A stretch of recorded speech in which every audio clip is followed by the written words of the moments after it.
नमस्कार, मैं हूं संदीप चौधरी। आज सीधा सवाल में मैं बात करने वाला हूं रोजगार की, नकल के बाजार की और पेपर लीक करने के कारोबार की। यह बेहद ही गंभीर समस्या है और इसकी ताजा बानगी हमें कहां देखने को मिली। जनसंख्या के लिहाज से देश का सबसे बड़ा सूबा उत्तर प्रदेश 17 और 18 फरवरी को, अभी 5 दिन पहले की बात है, पुलिस कांस्टेबल भर्ती के लिए परीक्षा की गई। दोनों ही दिन 2-2 शिफ्ट में यह परीक्षा हुई। 60,244 पद के लिए आवेदन आए थे। अभ्यर्थी कितने?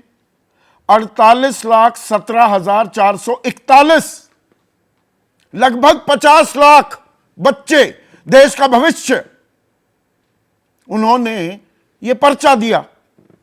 इसमें खास बात और, पुलिस कांस्टेबल भर्ती थी ये। 15,48,969 जो कैंडिडेट्स थे वो महिलाएं थी, फीमेल्स।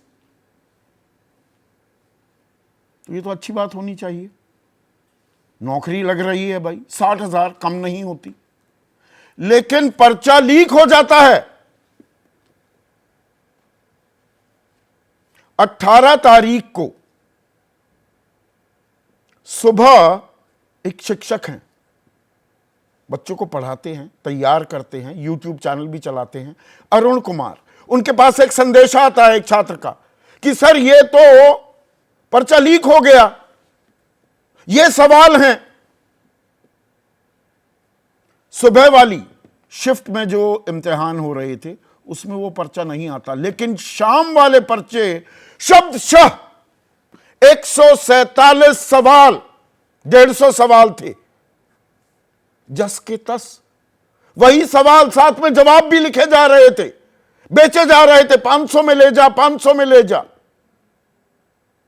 रिफंड की भी सुविधा थी कि पर्चा ये नहीं निकला तो पैसे वापस भी कर देंगे। खुलेआम कारोबार चल रहा था। एफआईआर भी हुई। एफआईआर मेरे पास है, उसकी कॉपी। एफआईआर किसने कराई? ये इंस्पेक्टर हैं, निरीक्षक, नाम श्री राम बाबू सिंह, थाना मोहनलालगंज, लखनऊ दक्षिणी कमिश्नरेट लखनऊ में तैनात। यानी कि एक पुलिस अधिकारी इसकी एफआईआर, प्राथमिकी दर्ज कर रहा है। प्राथमिकी में क्या कहा जाता है? 147 तो जस के तस थे और बाकी 3 जो सवाल थे और उनके जवाब वो समझ में नहीं आ रहे, वो जैसे लिखे गए हैं वो समझ नहीं आ रहा। तो आप ये भी मान के चल सकते हैं कि पूरा का पूरा पर्चा, ये 150 में से 147 वही थे। आप मान लीजिए पूरा पर्चा लीक हो गया। और उसके बाद बोर्ड क्या कहता है? पहले तो बोर्ड कहता है कि नहीं नहीं, ये तो काट छांट कर, एडिट करके ये वायरल की जा रही है खबर, सत्यता से परे है, ऐसा कुछ नहीं हुआ। जो अमूमन रिस्पॉन्स होता है प्रशासन का, डिनायल मोड, शतुर्मुर्ग बन जाते हैं, युवाओं का भविष्य अधर में लटका रह जाता है। अब ना वो हां कर रहे हैं, 5 दिन हो गए उस बात को, ना हां कर रहे हैं ना कर रहे हैं। ये भी नहीं मान रहे कि लीक हुआ, ये भी नहीं कह रहे कि लीक नहीं हुआ। किसने किया, वो कार्रवाई कहां है, ये किसी को आता पता नहीं। और अब स्थिति की गंभीरता का आकलन लगाइए। इस देश में पिछले 7 सालों में 70 पर्चे लीक हो चुके हैं। 70। 1.5 करोड़ छात्रों पर इसका असर पड़ा है। 1.5 करोड़। यहां तो 48 लाख ही थे। और यूपी की बात की जाए तो यूपी में 11 फरवरी, ये तो 17-18 फरवरी की बात हुई, आरओ एआरओ के 334 पद थे, परीक्षा लीक हुई, आंतरिक जांच जारी है। यूपी बोर्ड परीक्षा 2022 की इंटरमीडिएट की पेपर लीक होने का संदेह, नवंबर 2021 यूपी टेट यूपी टीईटी परीक्षा रद्द की गई। फरवरी 2018 यूपीपीसीएल भर्ती परीक्षा रद्द। अक्टूबर 2018 यूपी कांस्टेबल भर्ती, 6 आरोपी गिरफ्तार। जुलाई 2017 यूपी सब इंस्पेक्टर भर्ती परीक्षा रद्द।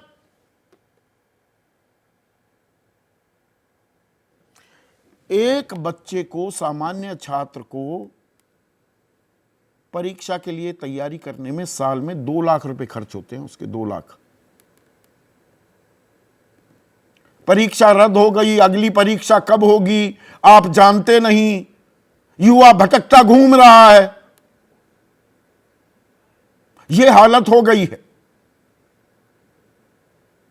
अब राजनीतिक मौसम है, राजनीतिक बयानबाजी तो शुरू होनी ही थी।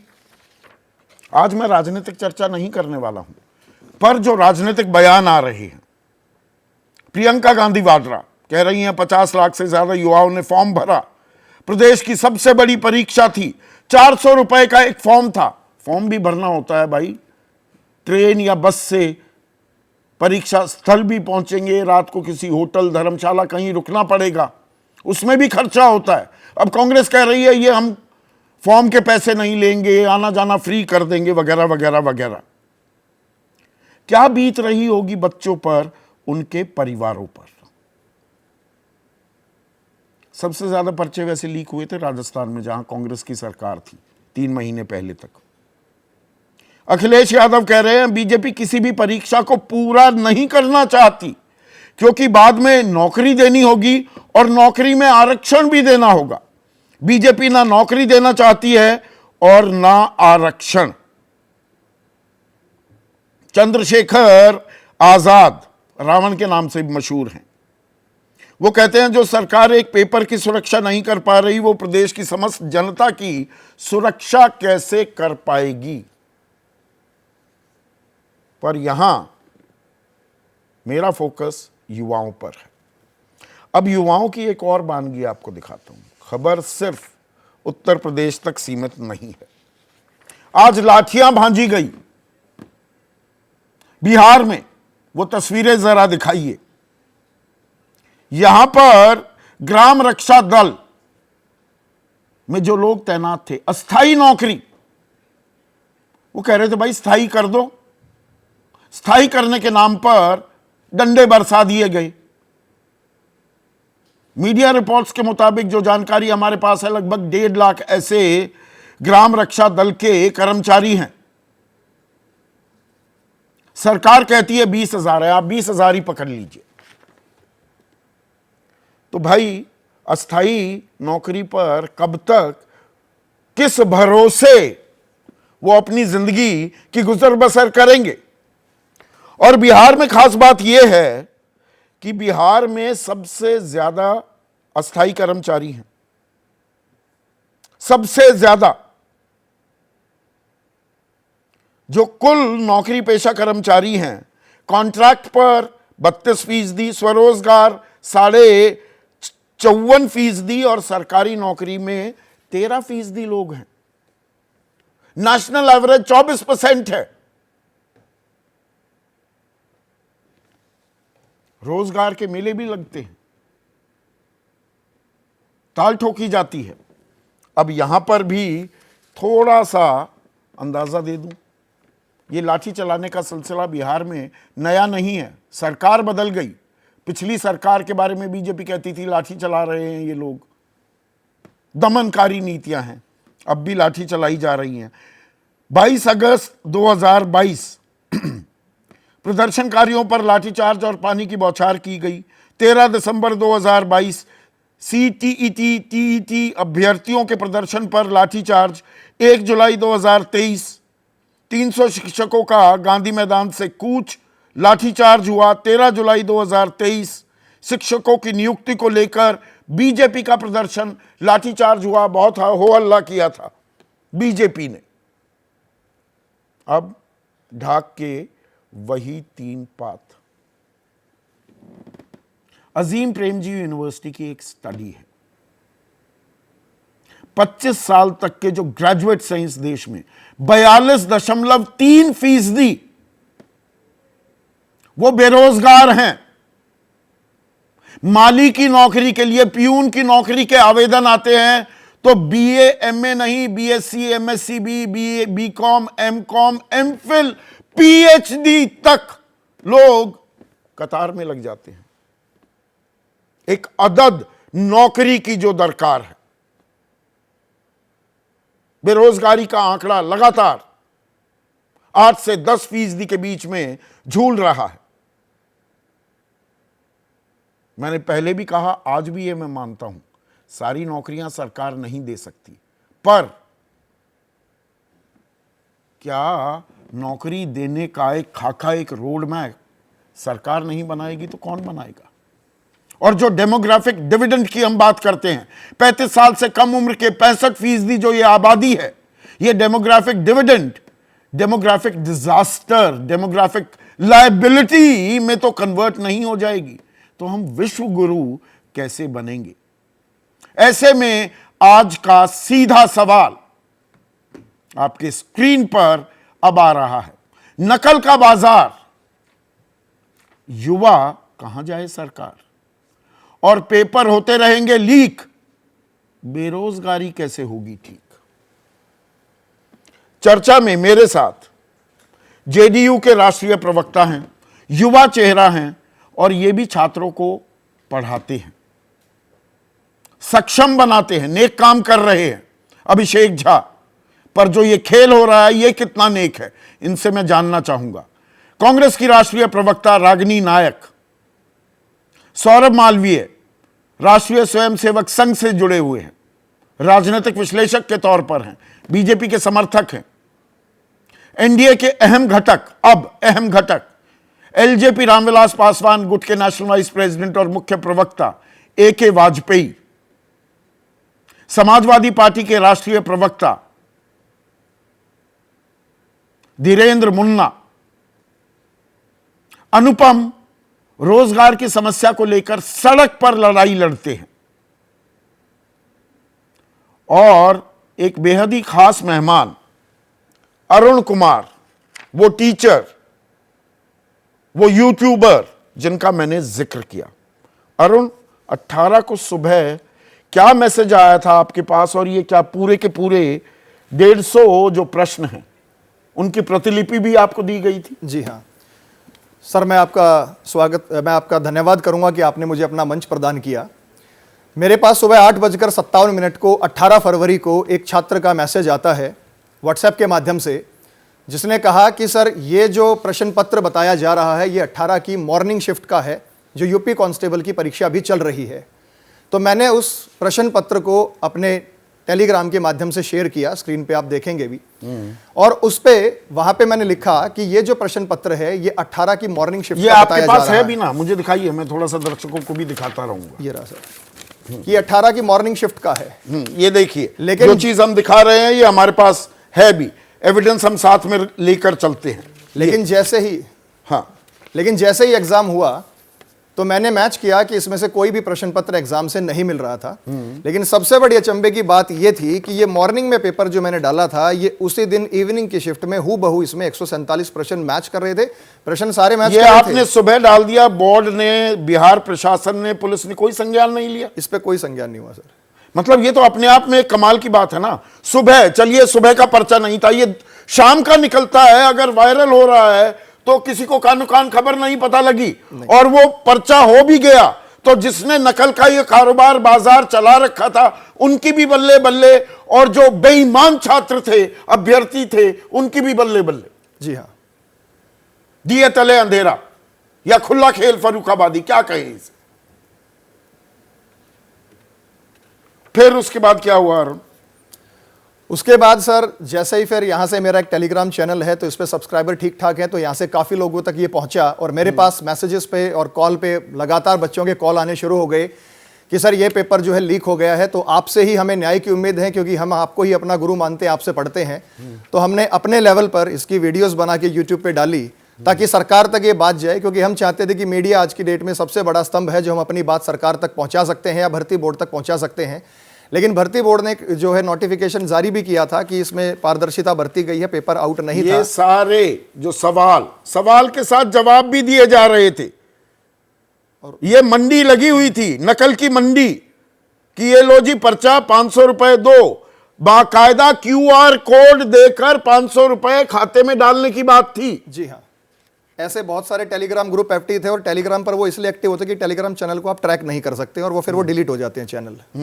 तो इसलिए इस पेपर को बड़े पैमाने पर बाहर आने का यही कारण था। FIR दर्ज हुई है अरुण, क्या बिहार पुलिस, बिहार प्रशासन, वहां के बोर्ड आपसे कोई संपर्क किया? नहीं सर, अभी तक मेरे से इस माध्यम से कोई संपर्क नहीं हुआ है।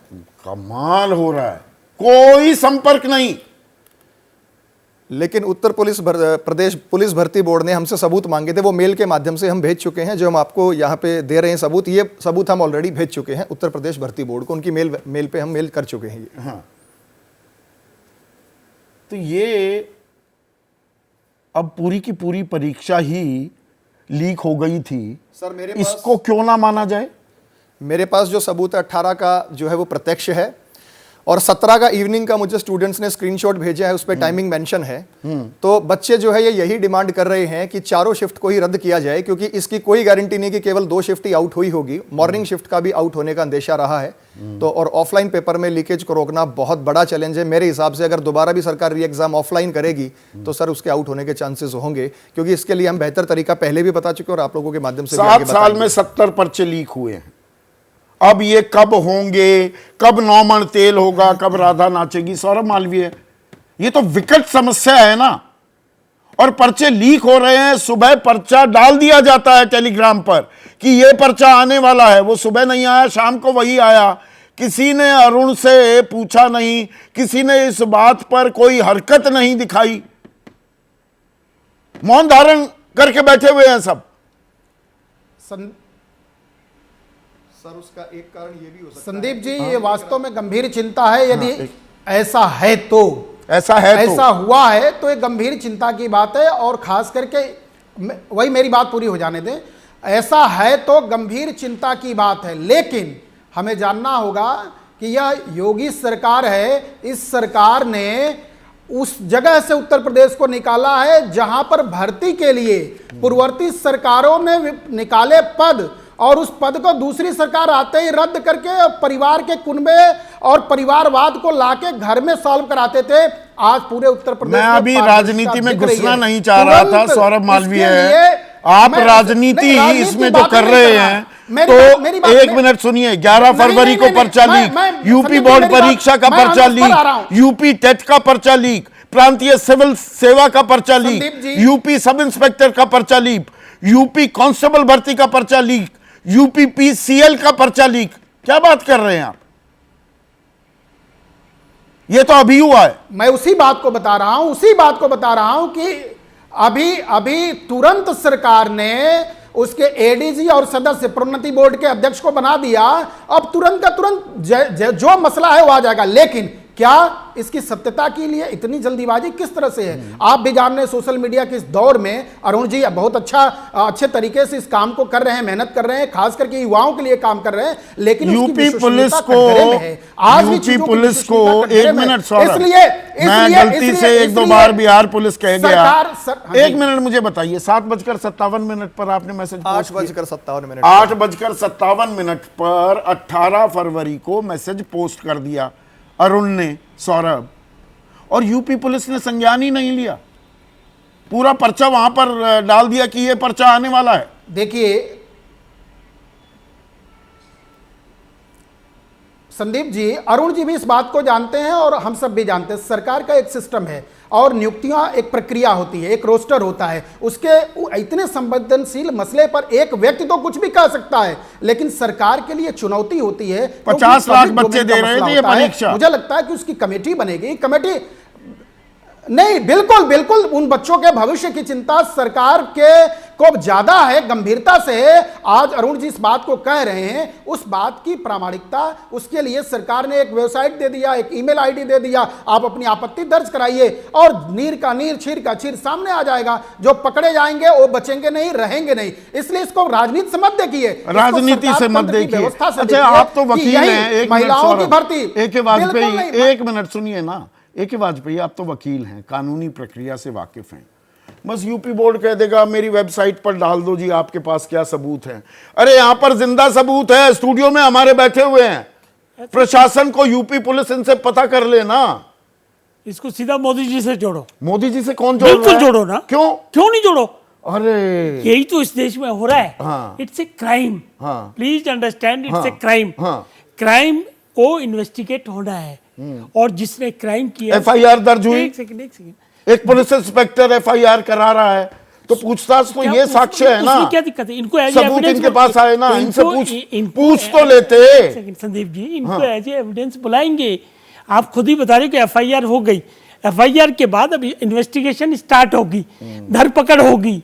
ये विटनेस हैं क्योंकि इनके पास इंफॉर्मेशन आई तो इनका भी स्टेटमेंट रिकॉर्ड होगा। मतलब इसमें क्या, देखो ये समस्या कोई आज की नहीं है पेपर लीक की। अच्छा।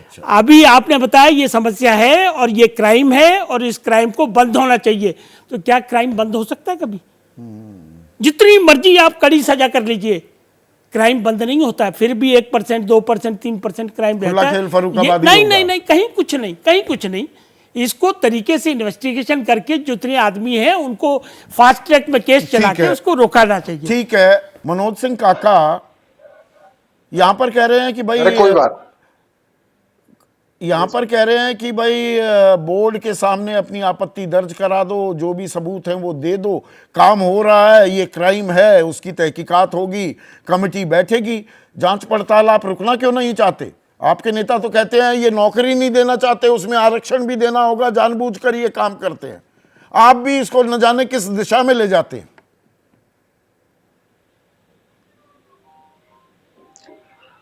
पहले तो आपको साधुवाद की कम से कम इस विषय पर आप जैसा जनवादी पत्रकार जो देश भर के नौजवानों की जाओ आवाज है, आप हमेशा नौजवानों किसानों की बात, जो उनकी दुश्वारियां पीड़ा है उस कहते हैं।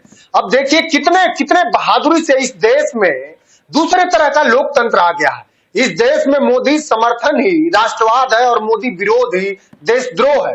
इस देश में सांप्रदायिकता ही शांति है, इस देश में पाखंड ही ज्ञान है। इस तरह का मोदी जी राज चला रहे हैं। जो सरकार ये कहती है, जो बुलडोजर वाली सरकार है, वो कोई एक पेपर थोड़ी लीक हुआ है। उत्तर प्रदेश में 2018 अधीनस्थ कर्मचारी चयन आयोग का आज तक रिजल्ट नहीं आया। उत्तर प्रदेश में ट्यूबवेल पेपर लीक हो गया। उत्तर प्रदेश में 2021 का SI का पेपर लीक हो गया। और जो नौजवान Uttar Pradesh public service commission के सामने धरना दे रहे हैं, लखनऊ इको गार्डन में दे रहे हैं, वो सिर्फ इतना चाह रहे हैं, जिन नौजवानों ने फॉर्म भरा, लगभग 60,000 वैकेंसियों के लिए लगभग 50 लाख लोगों ने भरा और सब लोगों ने पैसे दिया। उससे सरकार को करोड़ों रुपया इनकम। तो जांच तो कर रही है सरकार, आरओ की भर्ती हुई, कैसे रोके? हर चीज को थोड़ा रोक सकती है, ये कह रहे हैं AK वाजपेयी। मनोज, अरे जो सरकार दो देशों में युद्ध रोक सकती है, जो सरकार 2 करोड़ रोजगार का डफली पीटती थी, जो सरकार कहती है कि हम 500 साल पुराने संस्कृति ला सकते हैं, जो सरकार मर्यादा पुरुषोत्तम राम को वो करती है कि हम उनको लाए हैं, वो सरकार इतना छोटा काम नहीं कर सकती। ऐसा कहिए ना। नहीं तो सरकार तो ये है कि हर निर्भीक आवाज जो निकलती है उसका दमन कैसे हो जाए, जो लोग सच बता दें उसको रोक कैसे दिया जाए, ये सरकार चल रही है। आज जहां बनारस में मोदी जी भाषण दे रहे हैं, उसी बनारस के BHU, उसी मालवी के प्रांगण में 3 दरिंदों ने, और उन दरिंदों ने जिनके साथ मोदी जी बहुत सारे की मुद्दे एक साथ जोड़ नहीं रहे क्या मनोज सिंह का? कुछ कार्रवाई हुई, सरकार उनको बचाती है। पर ये जो समस्या है, ये नकल का कारोबार, नकल का बाजार जो चल रहा है, इसको इंस्टीट्यूशनलाइज, इसको संस्थागत एक ढांचा किसने दिया था? मुलायम सिंह अब स्वर्गीय हो गए, उनकी सरकार में तो नकल की खुली छूट थी। वो तो कल्याण सिंह ने रोक लगाई पहली बार 90 के दशक में, कि नहीं? गलत तो नहीं बोल रहा मैं? देखिए कुछ नए संदीप जी, कुछ बातें बहुविज्ञापित और बहुप्रचारित होती है। नेताजी ने Uttar Pradesh public service commission में हिंदी लाया, सिर्फ अंग्रेजी हुआ करती थी आपके संज्ञान हेतु, जिससे बहुत सारे हिंदी भाषी के लोग पीसीएस बने। बहुत सारे पूज्य श्रद्धेय नेताजी ने लखनऊ में लोहिया जैसा संस्थान बनाया, लोहिया लॉ कॉलेज। नरेंद्र मोदी जी रोज मंदिरों के उद्घाटन करते हुए दिखते हैं, एक विश्वविद्यालय नहीं बना पाए। उसी बनारस में बीएचयू जैसा कोई एक संस्थान नहीं बना पाए। जब कोरोना की महामारी आई थी तो उनके प्रस्तावक की बेटी दवाइयों के अभाव में मर गई। तो सिर्फ बातें कह देना, सिर्फ अच्छे अच्छे भाषण कह देना, और आज जिनके उस पर बोल रहे थे रविदास, संत रविदास दो धर्मों में माने जाते हैं, सिख धर्म हिंदू धर्म में। उन्होंने कहा कि मन चंगा तो कटौती में गंगा। लेकिन मैंने वही तो कहा कि जब पाखंड और अज्ञानता ही शक्ति हो तो फिर आप कैसे शुचिता की बात कर सकते हैं? तो ये परीक्षा ना कराना, दरअसल एक सेकंड रागिनी नायक, ये एक सूबे विशेष तक सीमित नहीं है, ये अखिल भारतीय स्तर पर एक समस्या है क्या? अब प्रियंका गांधी वाड्रा आपकी बड़ी नेता, वो कहती हैं कि नहीं, हम तो आवेदन के लिए पैसे भी नहीं लेंगे, मुफ्त में आना जाना कर देंगे। वो अभी राजस्थान में आपकी सरकार गई है, लेकिन 5 साल में अगर हम सारे राज्यों को नापें तो पेपर लीक के मामले में अव्वल दर्जे पर था राजस्थान। ये अखिल भारतीय समस्या है ना, युवाओं के भविष्य के साथ खिलवाड़ हो रहा है और ये किसी भी राजनीतिक दल की प्राथमिकता नहीं है। संदीप जी, समस्या अखिल भारतीय है, पेपर लीक की, नकल की, भर्ती घोटालों की, लेकिन समस्या को समस्या मानना पहली कड़ी है। अभी ये जो संघ के हमारे साथी यहाँ बैठे हैं वो तो समस्या को समस्या ही नहीं मान रहे। तो जब समस्या को समस्या नहीं मानेंगे तो समाधान की तरफ आगे कहां से बढ़ेंगे? इन्होंने तो कह दिया कि यदि पेपर लीक हुआ है, ये जो इतने सारे मैं कहूंगी इलाहाबाद से मेरठ से लेकर लखनऊ तक ये इतने सारे जो आंदोलित नौजवान और नवयुवतियां हैं, ये क्या दिखाई नहीं दे रहे? आपने अच्छा स्क्रीन पे शॉट चलाया। और मैं याद दिलाना चाहती हूँ, मैं राजस्थान पर आऊंगी संदीप जी, पर मैं पहले 2 बातें कहना चाहती हूँ जो संवेदना के स्तर से जुड़ी है, फिर राजनीति पर आती हूँ। तो मुझे ऐसा लगता है कि युवा को राष्ट्र शक्ति यूं ही नहीं कहा जाता। आपने सही बात कही, विश्व गुरु बनाने की परिकल्पना है मोदी जी की। तो ये जान लीजिए कि विश्व पटल पर सुनहरे अक्षरों में जब भी देश का नाम लिखा जाएगा आगे, तो उसकी कलम नौजवानों के हाथ में होगी।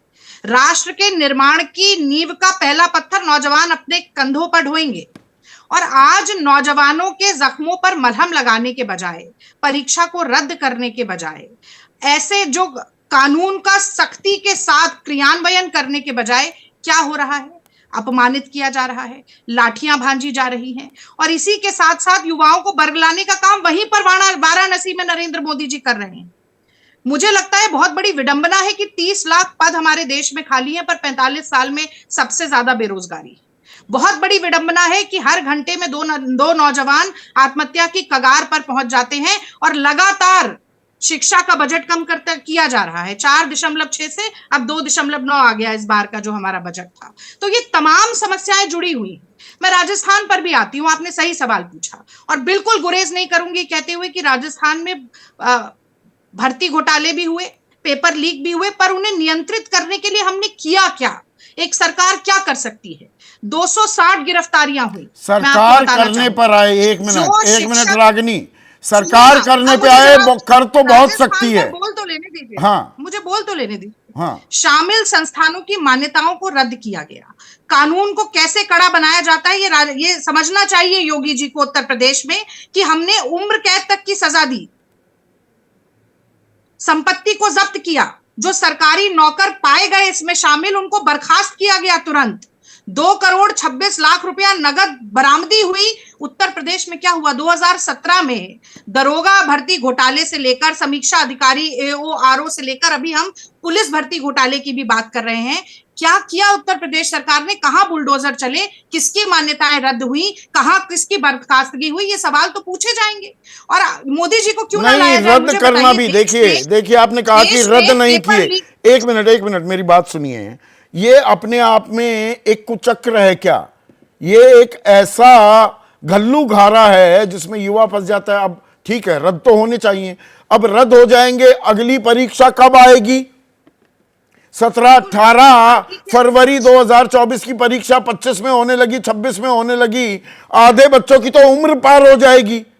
हमने एक कार्यक्रम किया था, यूपी सरकार को 2 साल की अवधि बढ़ानी पड़ी थी, यही भर्ती का मामला था। 1.5 महीने पहले।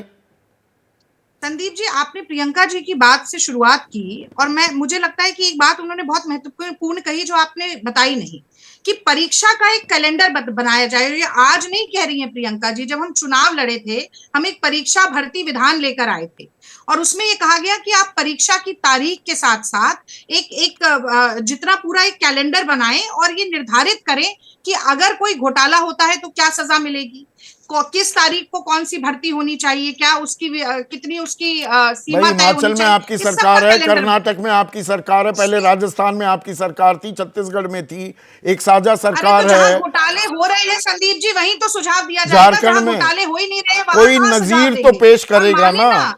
नहीं मोदी ठीक जी है माने अनुपम, अच्छा ये नजीर कौन पेश करेगा? समस्या सब मान रहे हैं, समस्या मानने से हल निकल जाएगा क्या?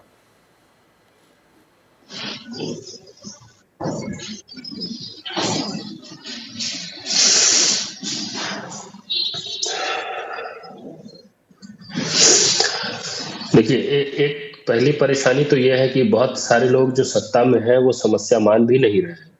अगर एक बार को मान भी ले कि समस्या है, तो ऐसा तो है नहीं कि पेपर लीक की ये पहली घटना है और ये आखिरी घटना होने वाली है।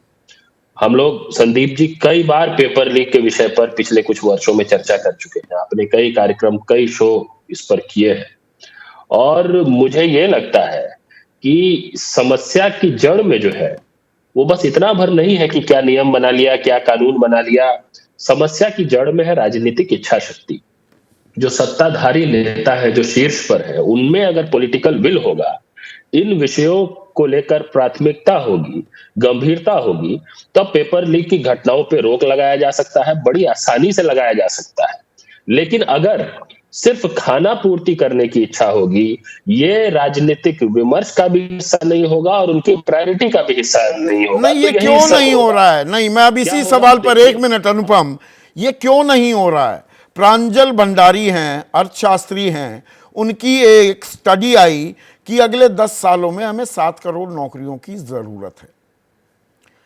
नई नौकरी का अनुमान उन्होंने लगाया 2 करोड़ 40 लाख से ऊपर हम सृजित ही नहीं कर पाएंगे, तो बच गई 4.5 करोड़ से भी ज्यादा, 4 करोड़ 60 लाख से भी ज्यादा। 2 करोड़ रोजगार तो हर साल वैसे भी होने थे, वो नहीं हुए।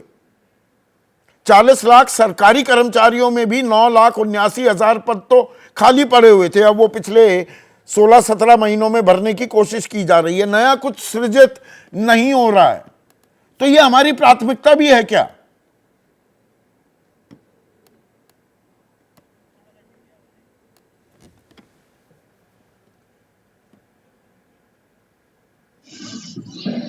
नहीं, वही मैं बात कह रहा हूं संदीप जी, ये प्राथमिकता नहीं है।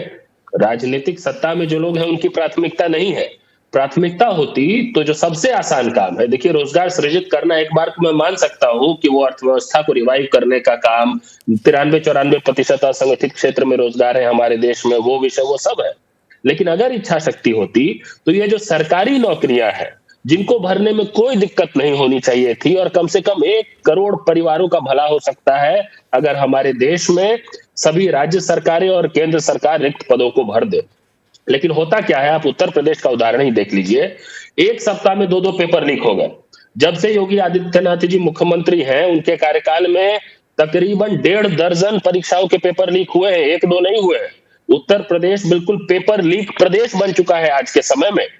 और जिस यूपी पुलिस सिपाही भर्ती के पेपर लीक की अभी बात हो रही है, वो पिछली बार उसका जो विज्ञापन आया था वो आया था 2018 में। 6-6 साल 5-5 साल नौजवान अभ्यर्थी जी तोड़ मेहनत करते हैं, इंतजार करते हैं भर्ती का, वो भी तब जब पद रिक्त है, स्वीकृत पद रिक्त है, और जब भर्ती आती है तो पेपर लीक, और जब आंदोलन प्रदर्शन होता है तो देखिए समस्या की जड़ कहाँ है। अभी भी यही होगा, मैं आपको बता रहा हूं इस बात को, बस आप मुझे 15 सेकंड दीजिए, पूरी कर लेने दीजिए। होगा ये कि जांच के नाम पर खाना पूर्ति होगी, 2-3-4 चतुर्थ श्रेणी तृतीय श्रेणी के कर्मचारियों को पकड़ के बता दिया जाएगा कि इन्हीं लोगों ने सारा खेल किया था। जबकि सच्चाई ये है कि जिस दिन पेपर लीक की घटनाओं में जांच अगर सही मायने में सरगना तक पहुंचने लग जाए, जिनके ऊपर राजनीतिक शय है, तो खुद ब खुद पेपर लीक की घटनाएं बंद हो जाए। तो मतलब पर्याप्त नहीं है, सख्त कार्रवाई तो होनी होगी, लीपा पोती करने से काम नहीं चलेगा। और ये डंडा चलाना जो शगल हो गया है, अभिषेक झा, अब जो ये ग्राम रक्षा दल कितने हैं वैसे? 20,000 है कि 1.5 लाख है? आपकी सरकारी साइट 20,000 कह रही है, हमारी जानकारी है लगभग 1.5 लाख हैं। सबसे ज़्यादा अस्थाई कर्मचारी बिहार में, सबको अस्थाई कर दो, स्थायी करने की कोई जिम्मेदारी नहीं सरकार की, पर डंडा ज़रूर चला देगी।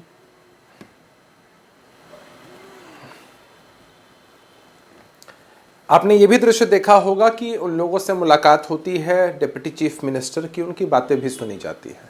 बिहार का मॉडल पूरे देश में है संदीप जी। जिस तरह से लगातार स्थायी नियुक्तियां की जा रही हैं बीते कई वर्षों में, जिस तरह से एक दिन में 2.25 लाख तक शिक्षकों को नियुक्ति पत्र मिलता है या नियोजित शिक्षकों को परमानेंट किया जाता है, हर कुछ हो रहा है। आज जिस गंभीर मुद्दे पर आपने चर्चा आयोजित की है, मैं आपको, आपके चैनल को धन्यवाद देता हूं कि इस गंभीर मुद्दे पर देश का ध्यान आकृष्ट होना चाहिए। देखिए, राजनीति से थोड़ा इतर होकर बात करें, एक छात्र के रूप में बात करें, एक शिक्षक के रूप में बात करें, उन संवेदनाओं को समझने की कोशिश करें। मैं आपसे ना एक अपना निजी जो एक्सपीरियंस है वो साझा करता हूं। ये बात लगभग 2011 की होगी, तब मैंने 12वीं की परीक्षा दी थी और AIEEE प्रतिष्ठित एग्जाम होता था इंजीनियरिंग एंट्रेंस के लिए। मेरा सेंटर दिल्ली पड़ा था, किसी कारणवश ट्रेन नहीं मिल पाई थी, बाई रोड दिल्ली जाना पड़ा परीक्षा देने के लिए। चिलचिलाती धूप, अप्रैल का महीना था, परीक्षा दी। परीक्षा देने के बाद मालूम चलता है कि प्रश्न पत्र लीक हो चुका है, इसलिए दी हुई परीक्षा को रद्द किया जाता है। फिर कुछ दिनों के बाद फिर से परीक्षा आयोजित होती है। एक छात्र के मन पर क्या गुजरती है, उसके जो अभिभावक हैं उनके मन पर क्या गुजरती है। 2 लाख रुपए का खर्चा आता है एक साल में, और लगातार हम ऐसे दृश्य देखते हैं देश के विभिन्न प्रदेशों में। मैं इस बात को समझ सकता हूं, इस संवेदना को समझ सकता हूं संदीप जी, और हमें इस बात को समझना चाहिए कि तब और तो जो सरकार अस्थाई कांग्रेस पार्टी की कर्मचारी रही है, होगी। स्थायी आज का सरकार वादा भारतीय किया जनता जाता पार्टी की है, स्थायी उसकी नौकरी की नहीं जाती। 13% सरकारी कर्मचारी हैं मात्र बिहार में, 24% राष्ट्रीय औसत है। सबको कॉन्ट्रैक्ट पर ही, सबको अस्थाई रूप पर ही कुछ झुंझुना पकड़ा दो, ये शगल है, ये बिहार मॉडल है क्या अभिषेक? अच्छा, ये बताइए संदीप जी, अगर मैं उस बिहार मॉडल की बात कर रहा हूं जो बिहार पिछड़ा है, जो बिहार विकसित प्रदेशों की श्रेणी में जाना चाहता है, वो बिहार जिसके साथ आज तक पक्षपातपूर्ण रवैया ही हुआ है, स्पेशल स्टेटस नहीं मिला है, चाहे सरकारें किन्हीं भी पार्टी के लीडरशिप में चल रही हों। बिहार ने जो विकास किया है वो अपने संसाधनों के दम पर किया है, और देश के औसत से तो तब आप कंपेयर करेंगे ना जब देश के औसत के हिसाब से हमारे प्रदेश में भी विकास के लिए योजनाएं पहुंच पा रही हों या फिर हमारे पास फंड पहुंच पा रहे हों। समझना यह है कि कोई प्रदेश जो पिछड़ा है, एक प्रदेश जिसमें आबादी 18 का साल घनत्व सरकार इतना चलाई ज्यादा है, एक उसमें ऐसा प्रदेश बमुश्किल जिसमें संसाधनों का इतना 3 अभाव, साल लगा लो, वो आप उसी आरजेडी का के साथ नतीजा थे, है, बाकी तो उसी का डबल नतीजा इंजन है। सरकार रही 2014 से। अब आप मैं कंप्लीट कर दूं, फंड्स की कमी का मैं इस रोना बात को रो रहे हैं। बताता हूं। 2005 से लेकर 14 तक, नहीं 2005 से लेकर 14 तक कांग्रेस पार्टी की सरकार थी, हम अपोजिशन में थे। अगर इस दरमियान आप बात करते हैं तो 17-18 महीने का वक्त उस वक्त, और ये समय अगर हम मिला दें तो 3 सालों का वक्त हमने राष्ट्रीय ये बात तो मैंने कही, पर इसमें देखिए नौकरी सरकार नहीं दे सकती है। एक मिनट AK वाजपेयी, एक मिनट अभिषेक, AK वाजपेयी, सरकारी ही नहीं निजी क्षेत्र में भी नौकरियां वो कैसे आएंगी? कुछ निवेश होगा, निवेश का एक बड़ा जरिया FDI होता है। बिहार में कितना FDI आया है? 1639 करोड़। देश के कुल FDI का 0.1%, 0.1%। यूपी में 11,033 करोड़ आया, 0.69%। तो यहां नौकरियां आएंगी कैसे? तभी तो लोग महाराष्ट्र, कर्नाटक, गुजरात का रुख करते हैं, वहां FDI ज्यादा आ रहा है। छोटा सा जवाब ये चाहूंगा। समस्या की जानकारी थी सरकार को, तो सरकार जैसे ही 2014 में आई, आते ही उन्होंने ऑल्टरनेटिव अरेंजमेंट करने शुरू कर दिए। अच्छा। जैसे स्किल डेवलपमेंट एक प्रोग्राम उन्होंने शुरू किया, 1,37 लाख का कौशल विकास किया, 22 लाख को नौकरी मिली, 18% कोई मिल पाई। ये कह रहा हूं कि ये सरकारों ने, जो ये प्रेजेंट वर्तमान सरकार है, इसने प्रयास किए और उस प्रयास के धीरे धीरे रिजल्ट आने 10 लगे। साल में 1,37 लाख का कौशल विकास, 22 मैं लाख को सब नौकरी। मानता हूं, आपको सब मानता हूं, मैं प्रयास की बात कर रहा हूं इस सरकार पे आप ये आरोप नहीं लगा सकते कि प्रयास नहीं किए। और जो युवा देखो, प्रयास कर रहा है, युवा प्रयास कर रहा है उसके और लिए आप पल्ले हाथ कुछ नहीं लगता। अभी ये कहा जा रहा था कि सरकार क्यों नहीं करना चाहती, सरकार की नीयत ही नहीं है। गुजरात ने 2023 में जो राजस्थान वाला कानून है उससे भी बढ़िया बना के 1 करोड़ रुपए फाइन और 10 साल की सजा, और इसी तो बार कानून भी है। 5 फरवरी को लोकसभा में बिल लेके आ गई सेंट्रल गवर्नमेंट भी, 1 करोड़ फाइन 10 लाख की सजा। तो कहने को सख्ती भी हो रही है, पर 7 साल में 70 पर्चे लीक, 1.5 करोड़ से ज्यादा युवा प्रभावित। इस युवा शक्ति को हम चैनलाइज नहीं करेंगे, विश्व गुरु कैसे बनेंगे? ये बहुत ही गंभीर समस्या है और सबको सोचना होगा, सरकारों पर दबाव डालना होगा और सरकारों को भी समन्वय करना होगा।